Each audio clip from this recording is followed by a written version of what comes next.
Jack మొదట ఒక jump రూప్ తీసుకుని బటన్కు కట్టి తలుపు వైపు పరుగెత్తాడు.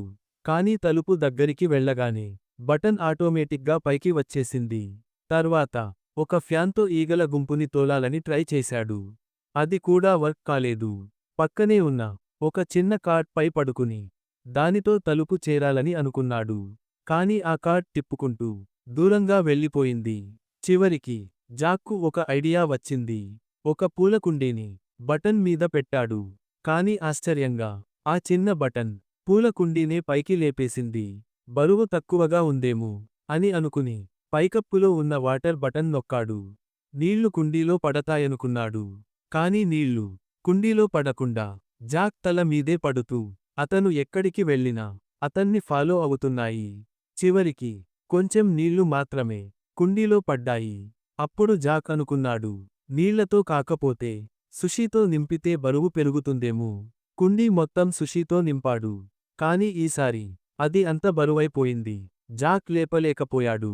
చేతులు లోపల పెట్టి సుషీ తీసేద్దామంటే కుండీ నోరు చాలా చిన్నది. అప్పుడు నేలపై ఉన్న చాప్స్టిక్స్ గుర్తొచ్చాయి. ఒక్కో ముక్క సుషీని చాప్స్టిక్స్తో తీస్తూ చాలా చాలా సమయం గడిచింది. అంతలో పక్కన ఉన్న మొక్క పువ్వు పూసింది. అప్పుడే జాక్ కుండీని లేపగలిగాడు. కానీ సమస్య ఏమిటంటే ఏ బటన్ తలుపుదో అతను మర్చిపోయాడు. ఆగిపోయిన జాక్ యాదృచ్ఛికంగా ఒక బటన్ నొక్కాడు.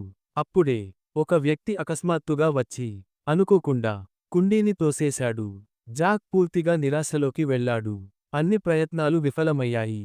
అతనికి అర్థమైంది, ఇది బలం గురించి కాదు, ఇది తెలివి గురించిన ఆట. అతను చివరి ఆశతో ఏమీ ఆలోచించకుండా యాదృచ్ఛికంగా ఇంకొక బటన్ నొక్కాడు. అప్పుడే అతని ముందే ఏదో కనిపించింది. జాక్ కళ్లలో మళ్ళీ ఆశ వెలిగింది. కానీ అది నిజంగా అతన్ని బయటకు తీసుకెళ్తుందా లేదా ఇంకో పెద్ద ఉచ్చేనా? ఇది పార్ట్ 2లో తెలుస్తుంది.